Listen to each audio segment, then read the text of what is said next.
मेरा नाम विकास है और बेलापुर गांव में मेरा एक पुश्तैनी घर है, जिस घर के सामने एक नदी है। गांव के आखिरी छोर में हमारा घर है और हमारे घर पे आने के लिए लोगों को नदी पार करनी पड़ती थी और हम लोगों को भी नदी पार करनी पड़ती थी, क्योंकि उस नदी को पार करने का कोई पुल नहीं था, जिस वजह से नाव के सहारे हमें नदी पार करनी पड़ती थी। उस गाँव में मेरे एक रामदीन काका रहा करते थे, जो उस घर की देखभाल करते थे। अब मेरे पापा का देहांत हो चुका था। जब तक मेरे पापा उस घर में रहते थे, कई लोग उधर आते जाते रहते थे। पापा के जाने के बाद अब कोई भी वहाँ नहीं आता, महीनों महीनों तक कोई वहाँ नहीं आता। बस रामदीन काका उस घर का देखभाल करते रहते हैं।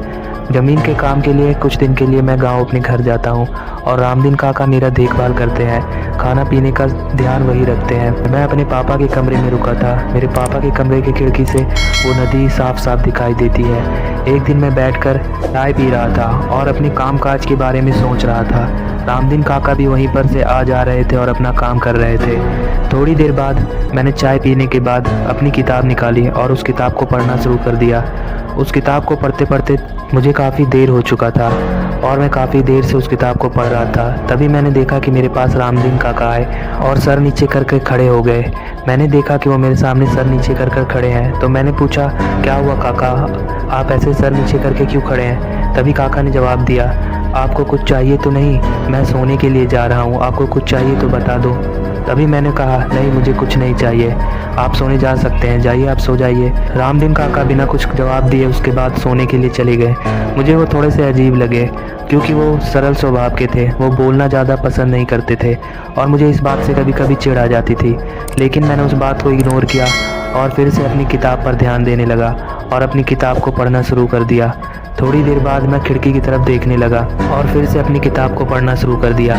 थोड़ी देर बाद जब मुझे नींद आने लगी, तब उसके बाद मैं सोने के लिए जाने लगा। तभी मुझे ऐसा लगा जैसे नदी में कोई है और मैं खिड़की की तरफ से नदी की तरफ देखने लगा। नदी में एक नाव आ रही थी। मुझे लगा शायद मेरी घर आ रही हो, पर थोड़ी देर बाद मुझे दिखाई दिया कि उसमें एक आदमी भी है। मैं काफ़ी देर तक इंतज़ार करते रहा कि शायद अब कोई दरवाज़ा खटखटाए, पर कोई दरवाज़ा नहीं खटखटा रहा था और मैं उस नदी की तरफ देख रहा था कि वो नाव अभी भी उस नदी में ही थी। अंधेरा काफ़ी होने की वजह से कुछ साफ साफ दिखाई नहीं दे रहा था कि उस नाव के अंदर कौन है, पर इतना दिखाई दे रहा था कि उस नाव के अंदर एक आदमी है जिसने बनियान पहन रखी है। और उसके बाद वो आदमी बीच नदी के पास आकर रुक गया और चुपचाप उस नाव के ऊपर खड़ा हो गया। मुझे ऐसा लग रहा था कि शायद वो आदमी मुझे ही देख रहा है। थोड़ी देर बाद मैं घर से बाहर दौड़ता हुआ निकला और उस नदी की तरफ जाने लगा। रामदीन काका भी वहीं बाहर ही खड़े थे और वो मुझे जाते हुए देख रहे थे, पर उन्होंने कुछ पूछा नहीं कि मैं ऐसे दौड़ता हुआ क्यों जा रहा हूँ। वो बस चुपचाप देख रहे थे। नदी के पास पहुँचते ही मैंने देखा कि वहाँ पर कोई नहीं था, ना तो नदी के बीचों बीच कोई नाव थी और ना कोई नाविक। मैं हैरान था कि अचानक से नाव और नाविक कहाँ गायब हो गए और जो मेरी नाव थी वो नदी के किनारे वैसी की वैसी ही बंधी हुई थी। अचानक से वो नाव और नाविक कहाँ गायब हो गए कुछ पता नहीं चला। थोड़ी देर तक देखने के बाद जब थक हार के मैं घर वापस लौट कर आने लगा और रामदीन काका भी वहीं खड़े होकर वो बस मुझे ही देख रहे थे। मैं उस नाव और नाव वाले के बारे में ही सोच रहा था और सोचते सोचते अपने घर की तरफ आ गया। अपने घर आने के बाद भी मैं वही सोच रहा था। नदी इतनी चौड़ी थी कि कोई भी आदमी ना नदी के उस पार इतनी जल्दी जा सकता था और ना इस पार जल्दी आ सकता था, पर पता नहीं वो कहाँ गायब हो गया। थोड़ी देर बाद रामदीन काका मेरे पास आए। उन्हें देखकर मुझे बहुत चिढ़ हो रही थी और बहुत गुस्सा भी आ रहा था। मैं गुस्से में खड़ा हो गया और मैंने रामदीन काका से पूछा कि क्या कोई आया था यहाँ मुझसे मिलने के लिए। रामदीन काका मेरी बात को सुनकर थोड़ी देर तक मुझे देखे और फिर वो बोले, नहीं यहाँ तो कोई नहीं आया, कल से तो मैं यहीं देख रहा हूँ, कल से कोई मिलने के लिए नहीं आया। फिर मैंने पूछा, अभी जो दौड़कर मैं बाहर गया तो उस टाइम कोई मेरे पीछे से आया था मुझसे मिलने के लिए? तभी भी काका ने बोला, नहीं मैं तो वहीं पर खड़ा था, कोई भी नहीं आया था मिलने के लिए। तभी मैंने गुस्से में कहा, तो वो नाव वाला आदमी कहाँ चला गया? तुम मुझे पागल समझते हो क्या? मुझे तो ऐसा लगता है कि तुमने किसी के साथ मिलकर प्लान बनाया है और मुझे पागल साबित करने के बाद मेरे सारे जायदाद पर कब्जा करने के लिए चाहते हो। रामदीन काका कहने लगे, नहीं ऐसी बात तो नहीं है, पर मुझे पता नहीं क्यों रामदीन काका पर बहुत गुस्सा आ रहा था और उन पर शक भी हो रहा था कि शायद यही मेरे साथ कोई चाल चल रहा है और मुझे पागल साबित करना चाहते हैं। वरना नदी के इस पार से आदमी वो गायब हुआ कैसे? वो तो नदी के बीचों बीच था, ना वो इस पार आया ना वो उस पार गया और उसकी नाव भी पता नहीं कहाँ चली गई। मुझे कुछ समझ में नहीं आ रहा था और मैं रामदीन काका पर ही अपनी भड़ास निकाल रहा था। अगले दिन सुबह सुबह ही मैं अपने ज़मीन के काम से निकल गया और पूरा दिन भर मुझे भाग दौड़ करते हुए शाम तक मेरा मेरा काम ख़त्म हुआ और शाम में मैं जब घर आया तो रामदीन काका ने खाना बना कर रखा था और वो बाहर लकड़ियाँ तोड़ रहे थे। खाना खाने के बाद मैं पापा की रखी हुई शराब की बोतल को पीना शुरू कर दिया। मैं शराब पीते ही जा रहा था और बाहर रामदीन काका लकड़ियाँ बहुत तेज़ी से ज़ोर ज़ोर से काट रहे थे, जिस वजह से मुझे बहुत चिढ़ आ रहा था और मुझे रामदीन काका पर बहुत गुस्सा आ रहा था। रामदीन काका लगातार लकड़ियों को ज़ोर ज़ोर से काट रहे थे और गर्मी भी काफ़ी पड़ रही थी। उस दिन मौसम भी काफ़ी ज़्यादा गर्म था। अब तक मैंने काफ़ी सारी दारू की बोतलें खाली कर दी थी और काफ़ी पी भी चुका था। रामदीन काका अब तक वही लकड़ियाँ काट रहे थे और मुझे काफ़ी ज़्यादा गुस्सा आ चुका था। मैं गुस्से में खड़ा हुआ, तभी मुझे ऐसा लगा कि फिर से नदी में कोई है और मैंने खिड़की की तरफ देखा तो फिर से नदी में वही नाव वाला आदमी था। मैंने उसके कपड़े से उसे पहचान लिया क्योंकि उस दिन भी उसने वही बनियान पहन रखी थी और इस बार तो उसके साथ एक बैग भी था और वो अपने साथ नाव में बैग भी लेकर आया था और अचानक से उसने उस बैग को पानी के अंदर डाल दिया।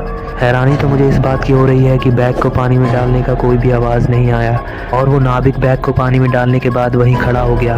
मैं फिर से दौड़ते हुए घर से बाहर की ओर निकला और बाहर उस नदी की तरफ जाने लगा। तभी मैंने अचानक से देखा एक आदमी दूसरे आदमी को धक्का जोर से मारता है। अंधेरे के कारण साफ दिखाई नहीं देता और दूसरा आदमी उससे डर कर भाग रहा होता है और वो आदमी उसके पीछे कुल्हाड़ी लेकर दौड़ रहा होता है जैसे कि आज वो उसे जान से ही मार देगा।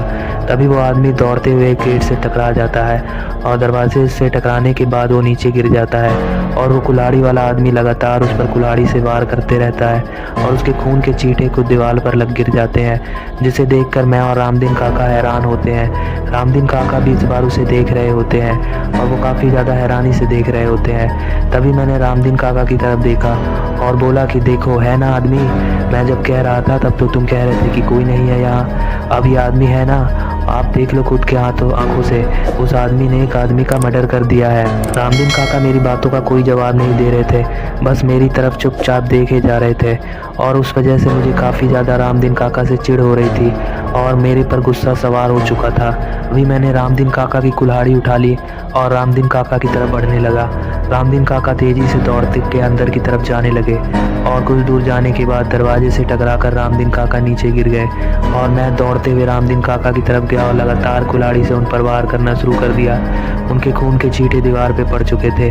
जब मैंने रामदीन काका की लाश को देखा तब मेरा नशा उतर गया और मैं काफ़ी ज़्यादा डर गया।